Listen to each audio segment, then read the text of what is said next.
Care হসপিটালে। আপনাদেরকে যদি দেখানোর চেষ্টা করি এভার কেয়ার হসপিটালের বিমান বাহিনীর যে বহর, সেই বহরটি আসলে প্রবেশ করছে।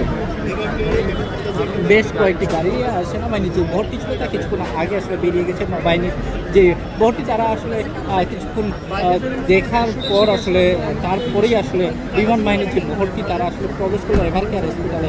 আপনাদেরকে জানিয়ে রাখতে চাই আসলে গত 23শে নভেম্বর থেকে আসলে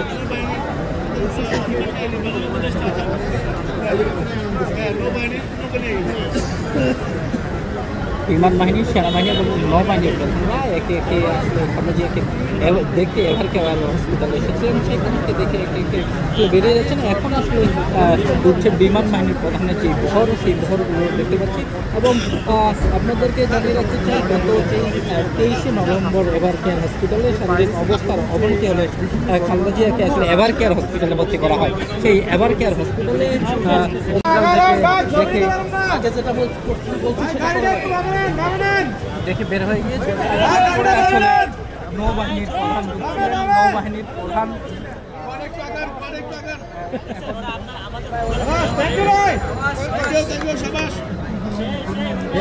আর পরে আসলে বিমান বাহিনীর প্রধান